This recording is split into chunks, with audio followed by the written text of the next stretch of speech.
দেখো বন্ধুরা, আজকে আমি বিস্কুট তৈরি করব। তার জন্য একটা ডিম নিয়েছি, এই যে একটা ডিম ভেঙে নিয়েছি। আচ্ছা, চিনি নিয়েছি, ময়দার আটা মিলিয়ে নিয়েছি এই বাটি 2 বাটি, এই যে এই বাটি 2 বাটি আটা ময়দা মিলিয়ে নিয়েছি। আর চিনিটা অনুমান করে নিয়েছি, কম চিনি দিয়েছি, অল্প চিনি দেবো, একটা মুচমুচে বিস্কুট তৈরি করব। দেখো, আর এই নিয়েছি, আর দুধ নিয়েছি। এবারে ডিম, এই যে চিনি আছে এর মধ্যে, ডিম দিলাম আর এই তেল দিলাম। এটা ভালো করে একটু মেশিনে পলে, এই আটার মধ্যে বেকিং পাউডার দিলাম, সোডা নয় কিন্তু। আর এর মধ্যে 10 টাকা প্যাকেট, 1 প্যাকেট আমুল দুধ দিয়ে দিলাম, দিয়ে ভালো করে মেখে নিলাম। একটু লবণ দিলাম, দিয়ে বড় পাত্রে দিয়ে নিলাম, ভালো করে মেখে নিচ্ছি। এইবারে আমি এই যে যেটা চিনি, ডিম আর তেল একসঙ্গে টেস্ট করে এনেছি সেটা দিয়ে দিলাম। এটা ভালো করে মেখে নেব, মাখতে থাকে।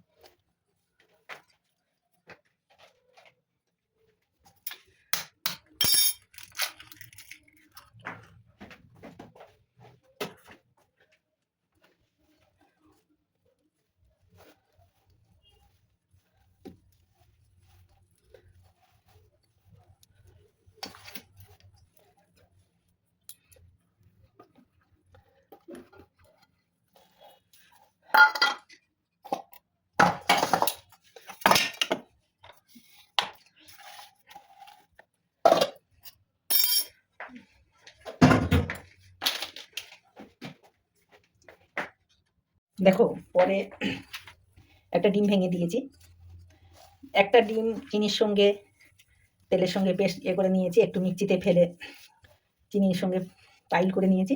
পরে আবার একটা ডিম দিয়েছি, দিয়ে এটা এই যে একদম তৈরি হয়ে গেছে। এটা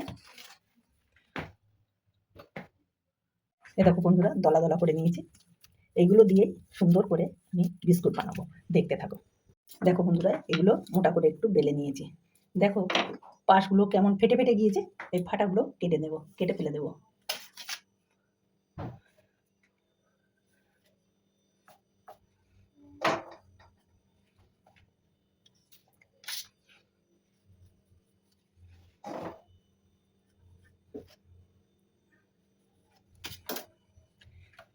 দেখো এইভাবে এরকম করে নিয়েছি, এইগুলোই ভাজবো, দেখতে থাকো।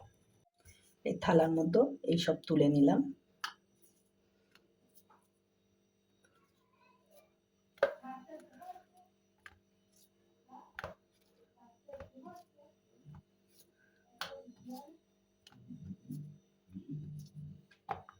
তুলে নিলাম, এবারে কড়ার ধারে চলে যাচ্ছে, গ্যাসের ধারে।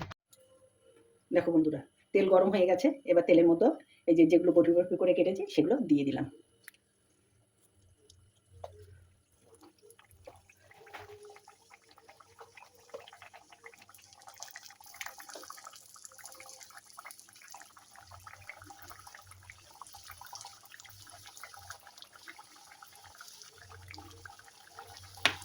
এগুলো আস্তে আস্তে ভেজে নিতে হবে, আস্তে আস্তে ভাজবো। গ্যাস কমানো আছে, গ্যাস একদম কমানো আছে। 1 পিঠ হয়ে গেলে আর 1 পিঠ উল্টিয়ে দেবো। গ্যাস থাকবে লো টু মিডিয়াম।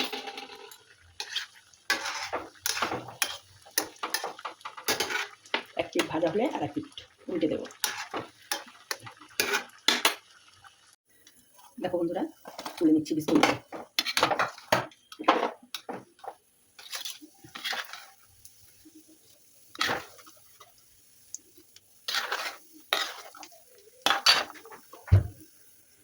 একটু তেল ঝারিয়ে নেব।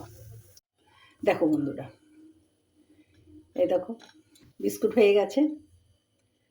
দাঁড়াও, তোমাদের আরো ভালো করে দেখ।